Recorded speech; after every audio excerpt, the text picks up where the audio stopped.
Well, hi, everyone, and welcome to the Coaches Show. I'm Miles Poole, along with the head coach and the athletic director at Davidson-Davie Community College, Matt Ridge. I want to welcome you to tonight's program here at the Eatery in downtown Lexington. Jared Bowman, of course, doing all our engineering work, and Tristan Wells on camera tonight. Coach, we've got a good show tonight. We're going to talk about the 4 games since our last Coaches Show. Give the folks a little sneak preview of the upcoming games that you've got, and you play tomorrow night. But we also have a special guest tonight. I'll let you introduce to the folks who that's going to be. Coach Josh Allen's going to be with us. Been with me for 4 years now. He came to us with a variety of different coaching experience, but he's done a great job, obviously, in his time here, not just on the floor coaching, but, of course, on the road recruiting. So we are looking forward to talking to Coach Allen in just a moment. I want to remind you that we will be following on Facebook. So if you want to ask the coach a question, feel free to do that, or if you want to give a shout out to Storm Basketball, we'll try to follow that along here as well. Coach, so 4 games since our last show, all wins, so congratulations. The first one way back January 8th, the Lenoir Lancers, and a 106-43 win for you, a real big dominating 63-point win. We'll kick the show off and let you talk about the defensive effort from the team in that ball game. Well, I was really proud of not just the starters or even the group we subbed in immediately pretty quickly, but the entire team contributed. Obviously, we went really deep in the bench that night. I believe we held them to 14% from the 3. They got a couple guards that are dynamic, so we did a great job of getting out on shooters, which we emphasized. And then, of course, we pressured them and trapped them and got some easy buckets in transition. But it was really a team effort, Miles, that night. Everybody got to play double-figure minutes, which is nice to see, and get those guys some experience that work so hard behind the scenes that don't always play as much.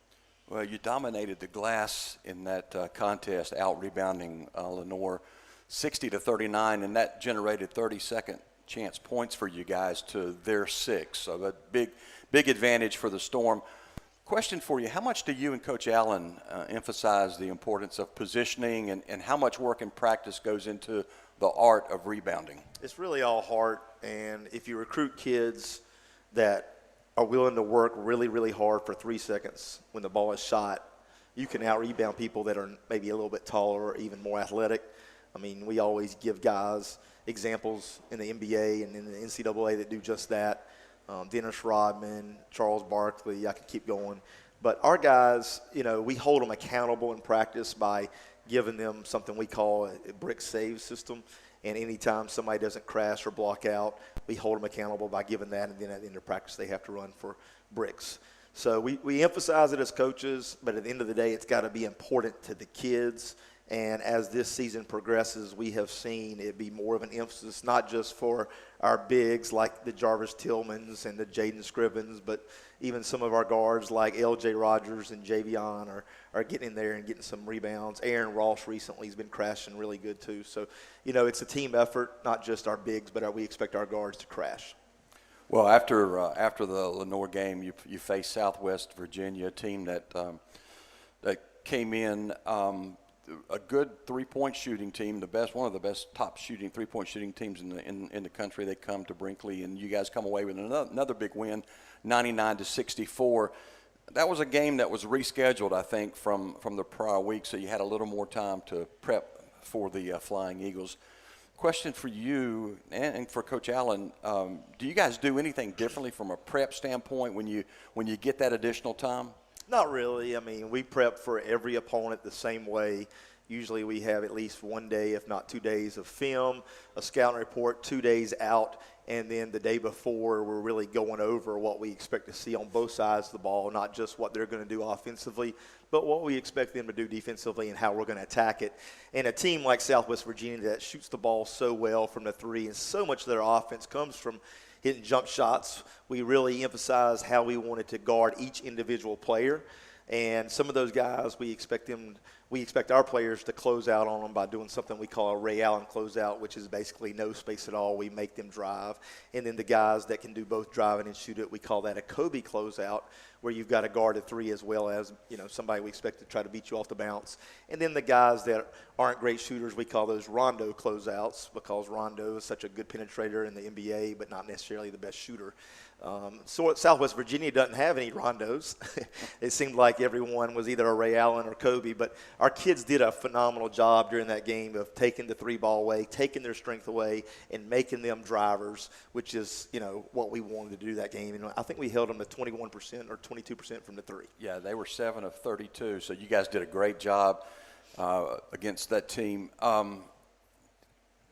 They brought 8 players to the game, and you guys have a really deep bench. I want to talk about your bench a little bit. Against Lenore, you had 52 points from the bench, and then in this game against Southwest Virginia, the bench scored 63 points. I mean, Jaheim Taylor, Bryce Douglas had 11 apiece, and then Keith Reese Jr., who's here tonight, had a big night with 12 points in a little over 15 minutes of playing time. So talk a little bit about the play of your bench as the season continues to unfold. Well, it's really neat as a coach to watch kids develop, not just academically and not even just athletically, but socially and emotionally and even spiritually. And that's the joy that I get out of coaching more so than anything, Miles, is watching these kids grow and be willing to sacrifice for the good of the team. And kids like Keith Reese, who haven't played as much as they want, it's neat to see them get in the game, play major minutes against a really good opponent, and have such supreme confidence. I mean, Keith has been great for us recently. He was good for us this past weekend, and we expect guys like him and Jaheim Taylor and those other guys that are deep in the rotation continue to come to practice to try to expand their role and be ready on game night when their number's called. So, we expect these guys to keep progressing and be ready for their opportunity. Well, you didn't have much rest. You turn around on the 14th, and you have to travel to play Pitt Community College, a game that was pulled forward a few days earlier due to the weather that came through over the weekend. Now, this was your first time taking on the Bulldogs this year. Had you been able to finish all your scouting and all your prep work on that team before the game was moved up? Yes. I had that Pitt scout done about a week in advance. So I was prepared as a coach, but unfortunately, since we played 3 days in a row, Thursday at home and then Friday at Pitt and Saturday at Lenore, we couldn't have any practice time. So before we left Friday morning, fortunately the guys, none of them had 8 a.m. class, so we did have a quick film session, scout and report at 8:15 Friday morning, and then a few of them had class later that morning, and then we left for Pitt around 1 o'clock. So we did have a film session, scout and report, and then we hit the road at 1 o'clock. Well, the first half of that game, really low-scoring game, 26-16, you guys were up at the break. You only shot 23%, I think, from the floor in the first half. Was there a fatigue factor from playing the night before? Was it shot selection? Was it the Pitt defense? Was it a little bit of all of that? I don't really have an answer to that. It may have been a little bit of fatigue, but I really don't think so because we played so many guys on Thursday night against Southwest Virginia. I just don't think we made shots. And that's going to happen sometime, Miles. I mean, Coach Allen says it well when he says a lot, defense travels, and that night, thankfully, it did, especially in the first half. We held a Pitt team in their own gym to 16 points in the first half. We didn't do quite as good defensively the second half, but we did get some things going offensively. I think LJ hit 4 threes, and we had some kids come off the bench and contribute. So, Aaron Ross had a stretch there in the second half where he was the best player on the floor for about 3 or 4 possessions. He just kind of took the game over. So it was neat to see some of those guys just step up offensively when we needed them to, because offensively in the first half we were really, really bad. We just could not make open shots. We did emphasize playing inside out in the second half because we weren't getting to the line enough in the first half, and we did a better job of that and not settling for too many quick jumpers. But overall, a lot of the shots, when I went back and watched the film, we were wide open. They weren't terrible shots. We probably took too many open threes, and we should have been attacking more to get to the line. But that falls on me more than the kids. I've got to make sure they understand the importance of playing inside out. We want layups and threes in that order. Well, you did a much better job in the second half, 58%, as you held on to that win. You mentioned Darren Ross. I want to talk about him a little bit. He came off the bench in this game. And this was his fourth game in a row where he had scored in double figures. He had 12 points that night. Talk a little bit about Aaron's game and how you see him continuing to improve as the season goes on. Offensively, he just continues to improve. His jumper has been a lot more consistent the last 4 or 5 games. I see him in the gym more than I ever have during the day, outside of practice. So, his confidence just continues to grow. And, it's guys like Aaron that are special to me because he didn't play a ton last year, Miles, and he was on that team that went 23-3 and played for the national championship. He was in the rotation but didn't play major minutes. And this year he came back. He's always been an absolute joy to coach, great attitude, and now he's reaping the benefits of working while you wait, which a lot of kids in this generation don't like to do. So if you're out there and listening and you're not playing the minutes you want, regardless if it's at Davidson-Davie or high school or wherever, work while you wait, be ready for your opportunity like Aaron Ross, and then take advantage of it, because that's exactly what Aaron Ross has done. Well, no rest the next day. You're on the road again, right? You go back to face Lenore, this time on the road. How difficult was it for your team to play 3 straight days in a row? Well, I was excited about playing 3 games in 3 days because it's a great opportunity to prepare these guys for the postseason. In the postseason, you have to play 3 days and 3 games if you're going to win the regional tournament. And then if you're lucky enough and fortunate enough to make it to Danville, Illinois, you have to play 4 games in 5 days, which obviously is not easy. So the turnaround time and the prep time to get ready for your next opponent is just a few hours, because you got to get the kids in the bed, get them rest, but you also got to get them prepped for mentally what they're going to see on both sides of the ball, how you're going to guard certain actions, how you're going to guard certain kids, what they're going to do, and how you're going to attack it. So for me as a coach, it was an exciting opportunity to prepare for them for the postseason. And that's exactly how I approached it with the guys, with Coach Allen, and everybody inside our program. Well, in that game, Chase Mabin got his second straight start. He had another good game. He had 12 points, 6 boards. And against Pitt, he had I think, 8 points and 12 rebounds. After being banged up coming to start the season, he's getting more minutes. How do you feel like he's progressing? Well, there's no question Chase is coming to his own this year. Coach Allen and I continue to talk about how we expect him to continue to get better and better. I mean, Chase is just scratching the surface of how good he can be. He is a grown man in a grown man's body, and he had some moves there at Lenore on Saturday that were just that. I mean, he had some putback dunks, some moves that kind of wowed everybody in the gym.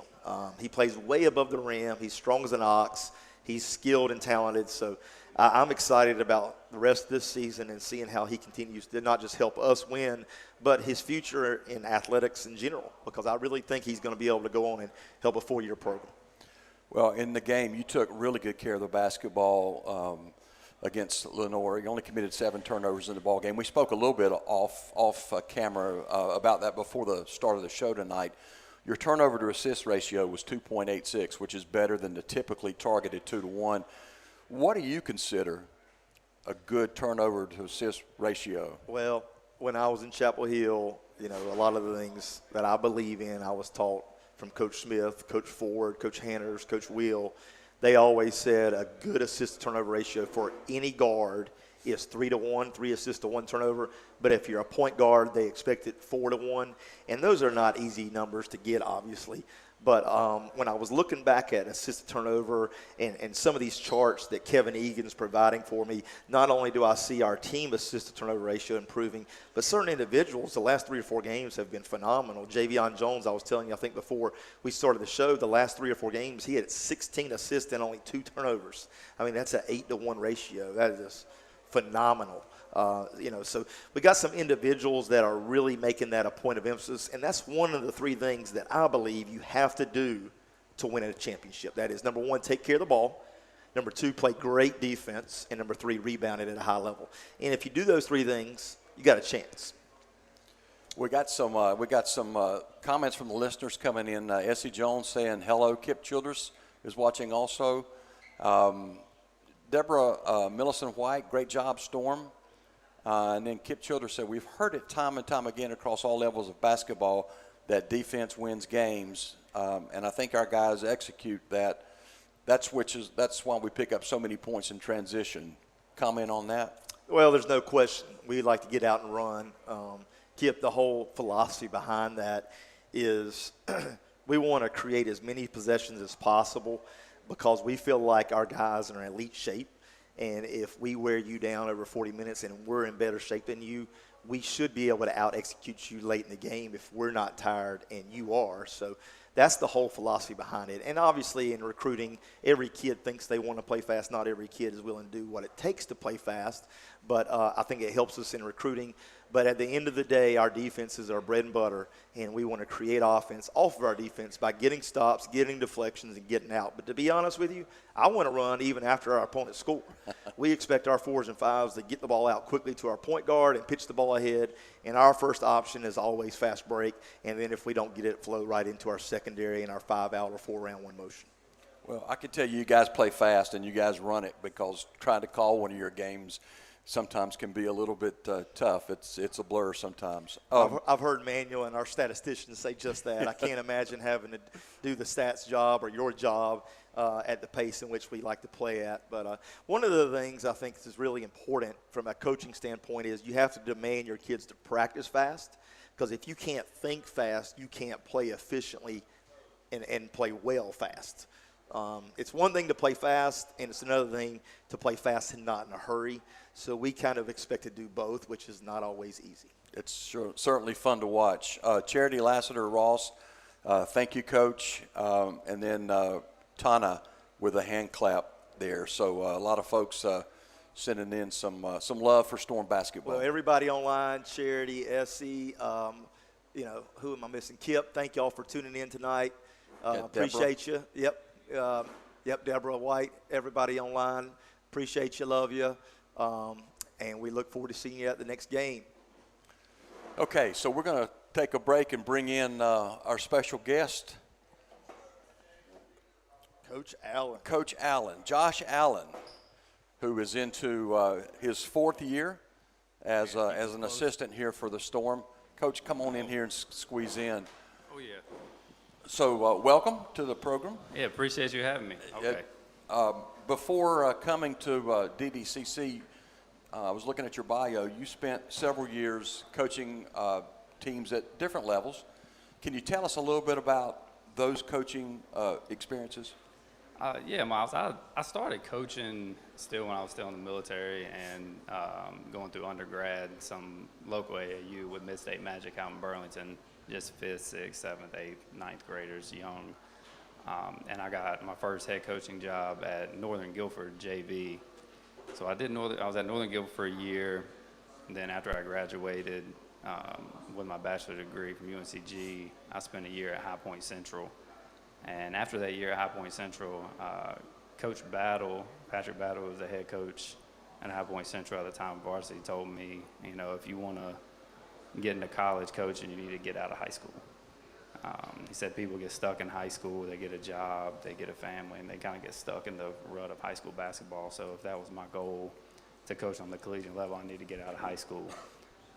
So I took that advice to heart, and I took a year off of coaching, actually, to just try to get in contact with a bunch of college coaches and, go to some practices and do some things to kind of get, network a little bit.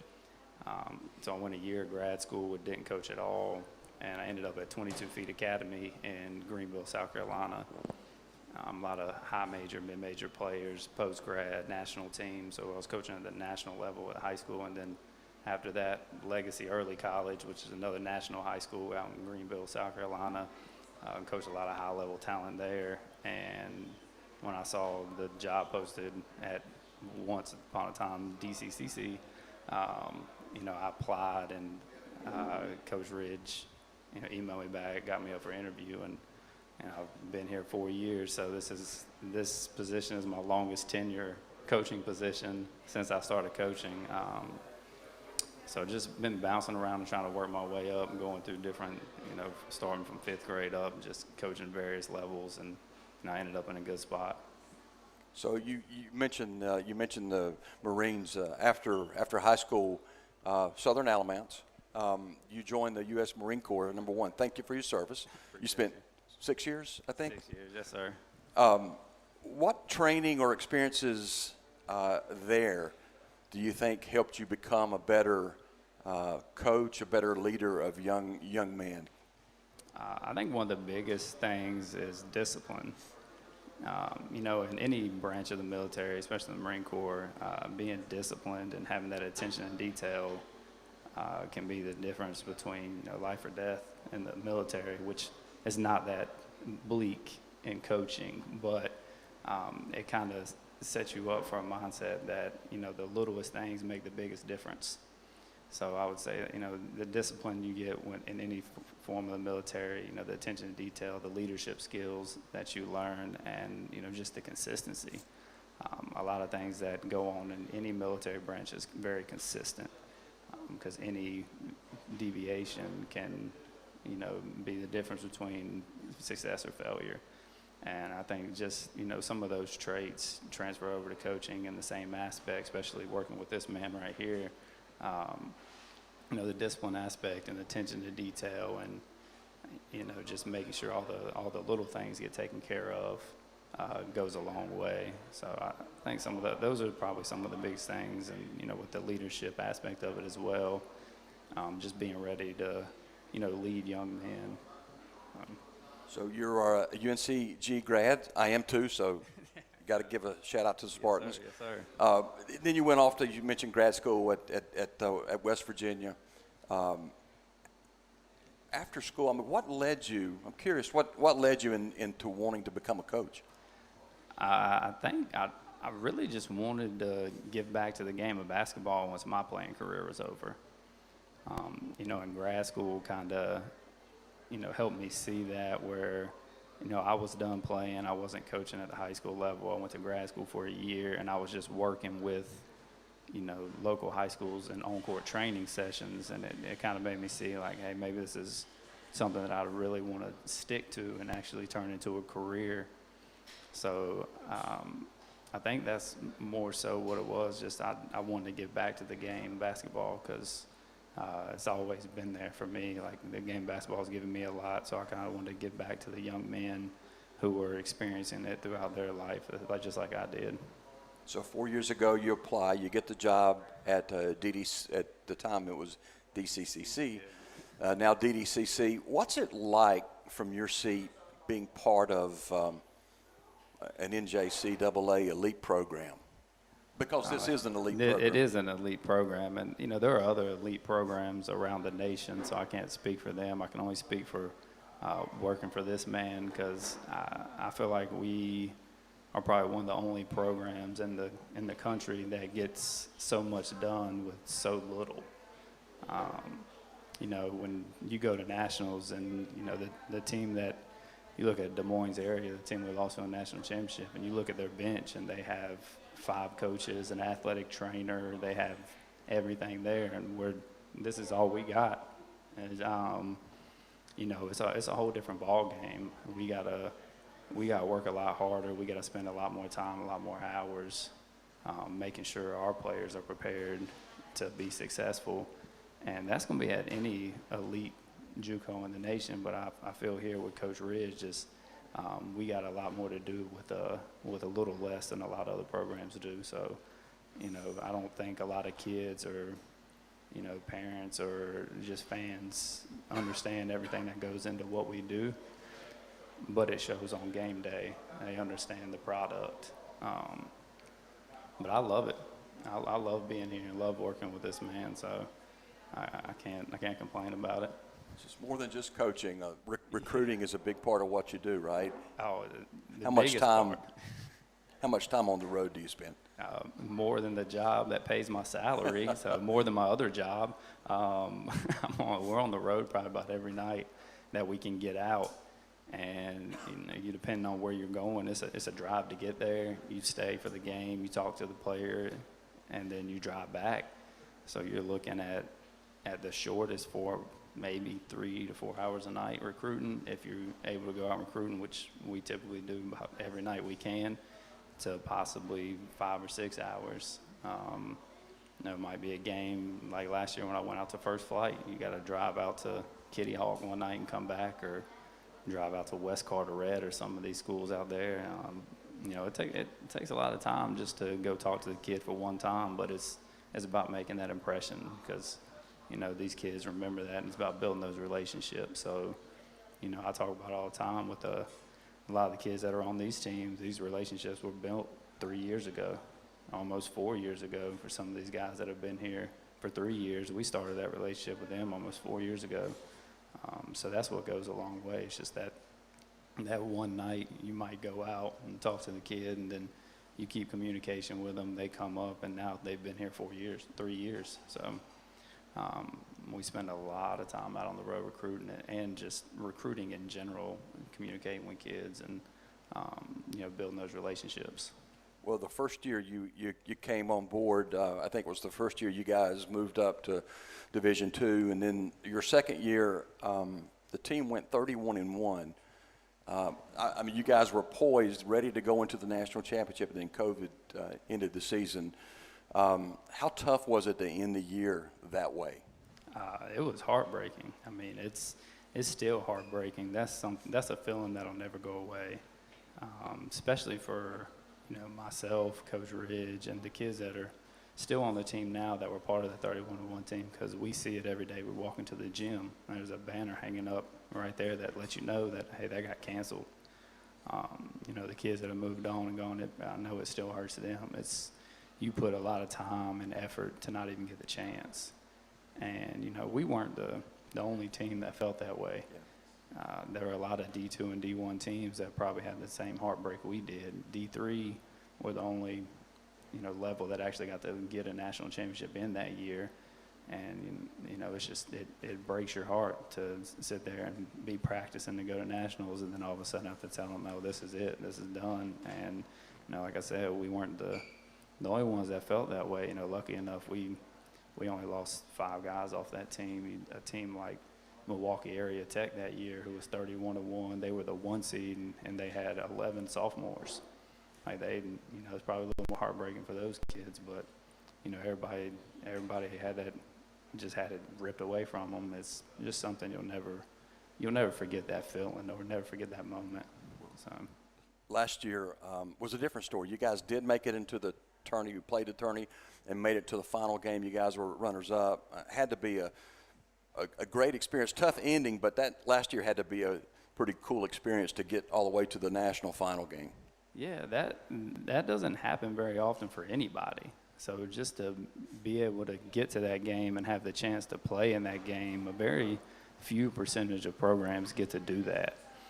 And if you look at just the history of Region 10, Richard Bland in D2 won it a couple years ago, but I don't think anybody else has.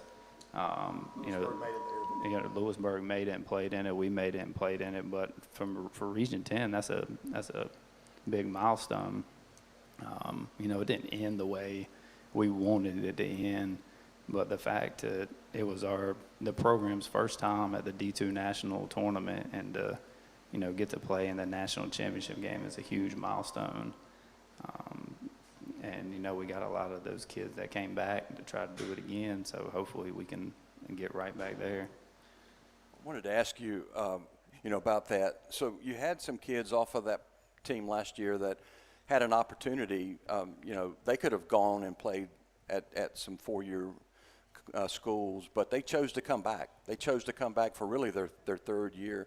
How does that make you feel about, number one, their commitment, but just being able to be with those guys again for another season and make another run at it? That means everything. You get some of those guys back. You get the Javions, the LJ, the Tims. Like, you get them back for that third year, and it shows you that they have a commitment to unfinished business, which is the same thing we have as coaches. And really, it's one of the motivations that got me to come back this year and to continue coaching, is because if those guys were going to give another chance, so could I. You spend so much time with those kids, and as long as they're willing, to fight to get back there, you got to fight with them. So it showed a lot of commitment and a lot of love from those kids to the program and to the coaching staff and to the community. So, I'm hoping we can, deliver on that for them. So how are you feeling about the team this year at this point of the season? I mean, I can let you know when we have a full team.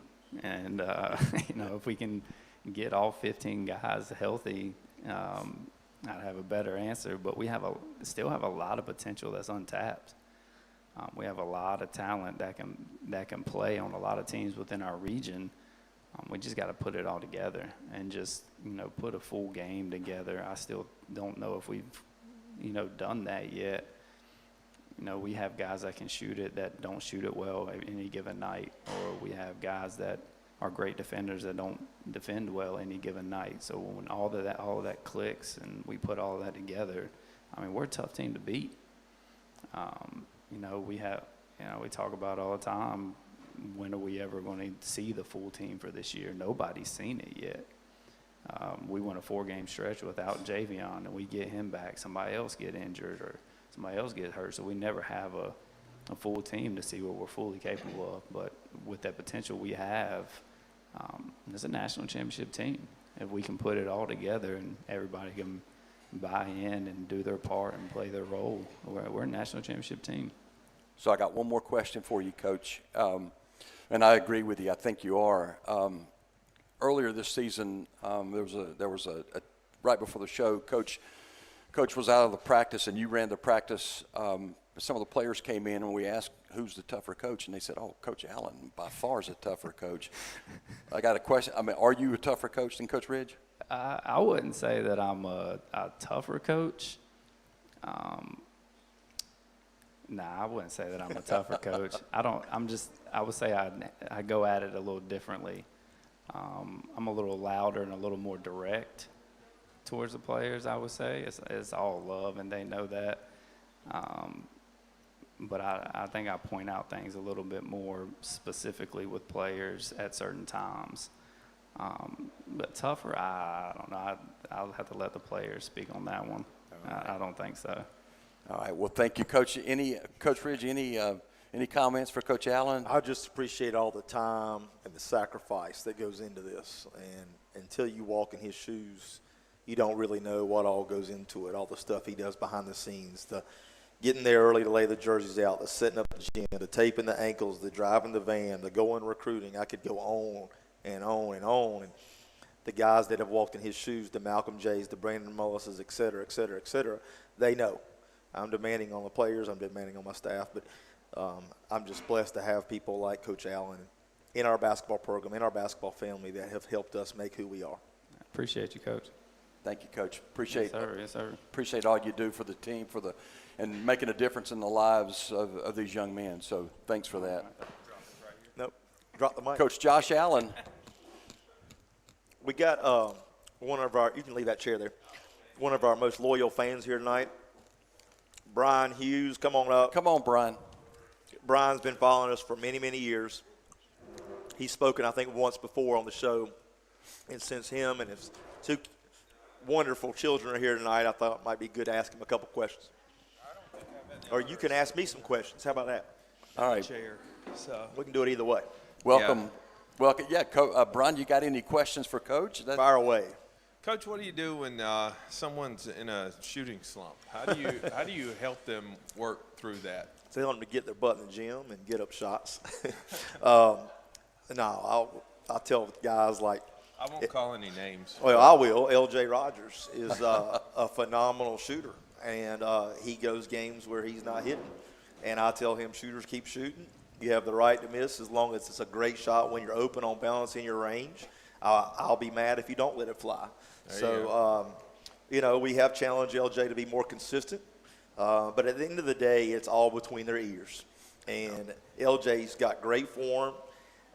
We just need him to believe in LJ when he lets that ball go and not worry about the result. I think that's the big thing for kids is not to be stressed out about the result and let it fly with supreme confidence and not have regrets. As long as it's a great shot. Now, if they're not open or they're not on balance or something like that, I can address a bad shot. I can't handle bad shots. But as long as it's a great shot, I'm okay with it. Well, I love LJ, and I think he's one of the best players on the floor. Well, LJ does so much more than make shots. And he's that guy he's getting rebounds, he's getting steals, he's pushing the pace, he's playing great defense, he's in the passing lanes, he's doing all those things. I want to see him hit 80% or something. But he's done that. He was 7 of 10 for 3 at Catawba Valley. and so. he can do it. He can do it. Yeah. I think you were at that So game. that's the only question I think I would have for you right now. I just wanted to.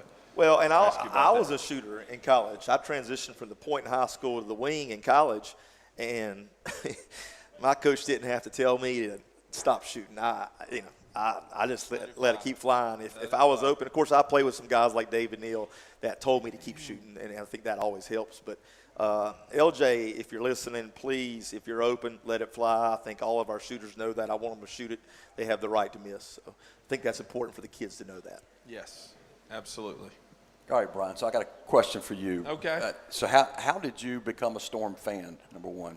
How did I become a Storm fan? So Matt and I were kind of assistant coaches on our daughter's softball teams a long time ago. Maddie and Jordan were playing softball, and in down times, or probably when we should have been coaching, we're talking about basketball. And in particular, we were talking about Carolina basketball and things. And Matt just said, hey, you should come check out our games.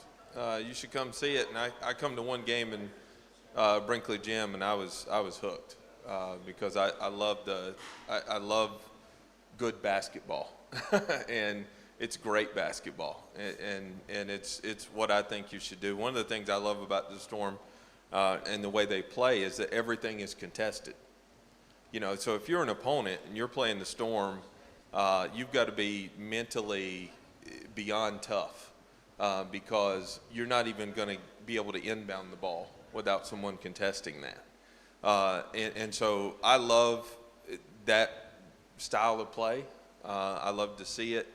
And then get to know Matt, get to know some of the players and things as well. I love it. And when I love something, I don't do it halfway. I go all in. And so that's what I am. I'll tell them, I'll yell at the players, our players, just like I do the officials or whoever's in the way sometimes as well. But it's all done in love, like Coach Allen was saying.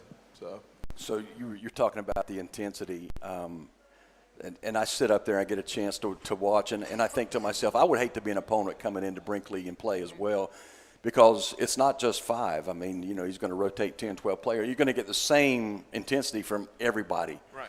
You can't prepare for just a There's couple no players. let up. Right. So Storm is a good nickname or a good mascot, the Storm, for this team. So you talked about coming to Brinkley and watching games, Brian. Almost a 92% winning percentage at Brinkley. It's the toughest place in America to play college basketball. Right. But I want to ask you, in the 14-plus years that the Storm have been in existence, tell us a little bit about what you think about the program. I mean, Coach Ridge has got 82% winning percentage. Yeah. That's tops in the NJCAA. I mean, I don't know any coach in America that can match that. Talk Right. about this program. Yeah, I mean, I just think the program's phenomenal. If you're a kid out there listening and you want to play college basketball, you want to be coached by the best, you want to learn to play the game the right way, there's no better place in America for you to be there.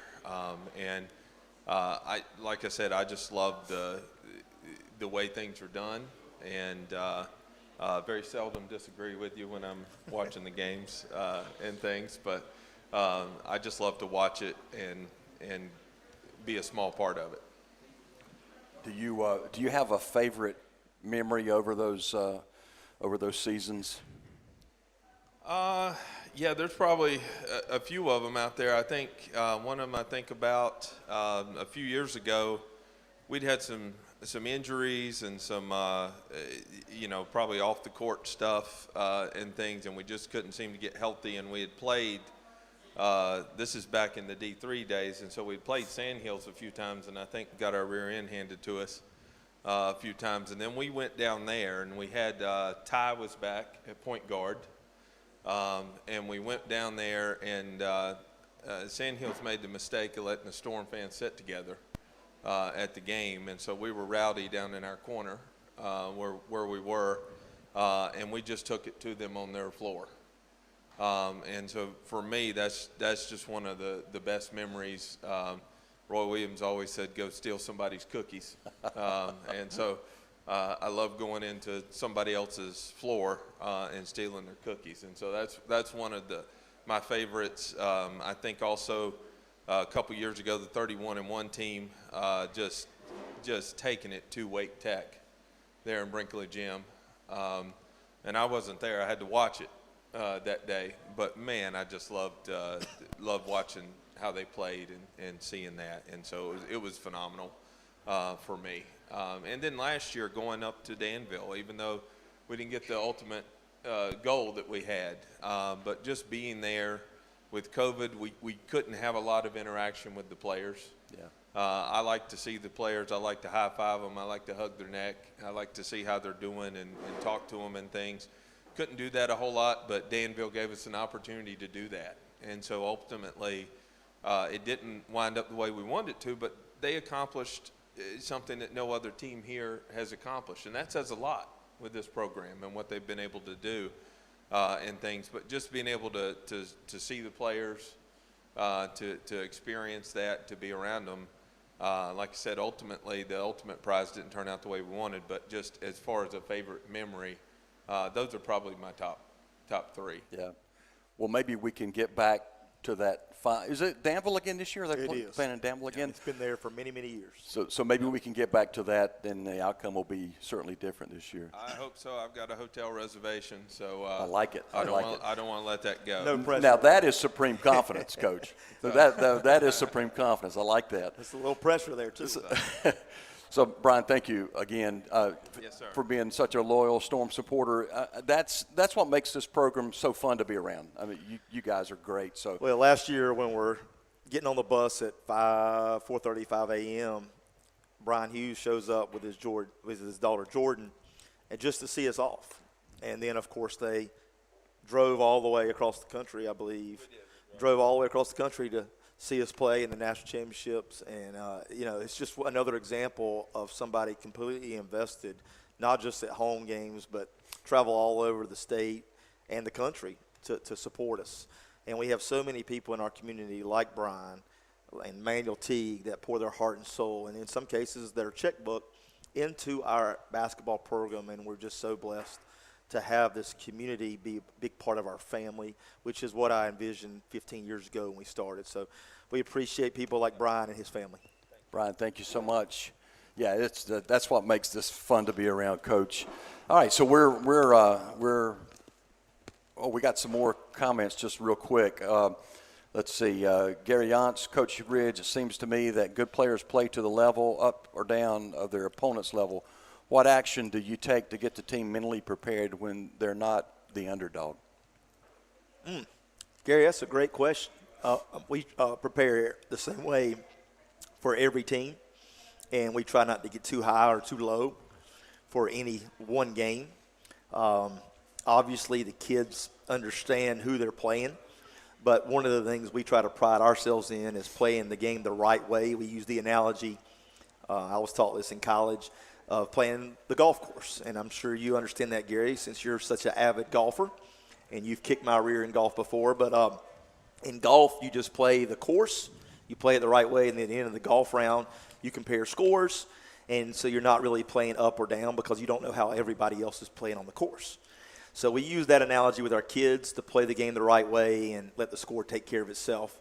But it's not always easy because the kids are looking up at that scoreboard. It's not like we can have blinders on them during the game. So when you get up 20 or 30, sometimes you do see kids make some decisions they may not always make. But I've been proud of our kids for the most part this year.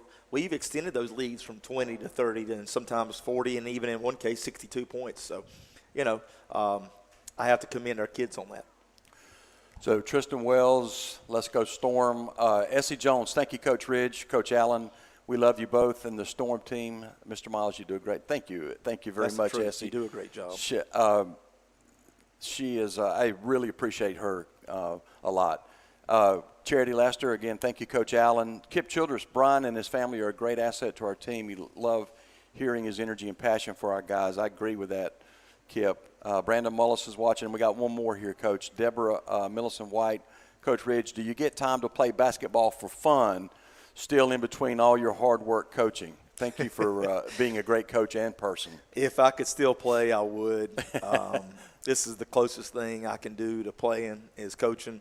I'm actually playing after the season, Miles, on March 22nd to have a total knee. 2 days after we hopefully, knock on wood, get back from Danville. So we'll see. My knee, I've had 10 knee surgeries. So my playing days are over. But a few years ago, we had a reunion of our high school team, and we played over at Brown Middle School. Matt Jacobs, one of my former assistants at the time, was teaching and coaching there, or actually it was at East High. But anyways, we played a pickup game with our teammates of 20 years from the state championship game in 1992, and I told the guys after I hit the game winner, that is my last game. I'm walking off the court hitting the game winner, so I'm retired from playing. Well, I think you probably are in shape. You probably still could shoot some. All right, I guess we're running out of time. One question for you though, you got a game tomorrow night. Tell us a little bit about that game with the GTCC. Well, at this point, we're still waiting to get confirmation that the game will be on, pending the weather and everything. But it's scheduled for 7 p.m. tomorrow night at Jamestown Y over there in High Point, across the street from Guilford Tech's campus. We'll be playing the Titans of Guilford Tech. And they just are coming off a big win against Patrick Henry, who's over 500 in our league. So, beating anybody in our league on the road is not easy, as we showed on Friday night at Pitt. So, with us not having any practices since last Wednesday, it's not going to be easy. We played Thursday, Friday, Saturday. We've been off Sunday, Monday, Tuesday, Wednesday. And now we're going to have to turn around and play after having 4 days off of no games or practice. So it should be interesting tomorrow night at 7 o'clock. Well, we wish you guys the best of luck. We're back at home Monday against Catawba Valley. That's at Brinkley at 7 o'clock. We'll see you there for that. And then our next coaches show will be right here at the Eatery Thursday, February 3rd at 7 p.m. We invite you to come down or tune us in for that as well. Coach, again, appreciate it. We had a great audience tonight, a lot of special guests, certainly Brian coming in, Coach Allen, and a lot of folks watching on Facebook. A lot of folks online. Thank y'all for tuning in. A lot of my, not just friends, but even people like Gary Yance, who's like family to me. I played with his son in high school. We were college roommates. He's a owner of Ocean City Chevrolet. So if you need a car in Charlotte, North Carolina, hit Gary Yance up. And then we, of course, have big Keith Reese in the house tonight. Keith, thank you for coming out. We ran out of time. I was hoping to get you up here. And then the best statistician in all of junior college, Manuel Teague, is in the house. So, Manuel, we got to get you on air next time. And, of course, my wife and kids, Jared Bowman behind the scenes, and Tristan Wells. Did I miss anybody? That's it. Yep. Thank you, Coach. Appreciate it. Thank you for watching. And we'll see you Thursday, February 3rd, but we'll see you in Brinkley Gym Monday night at 7 o'clock.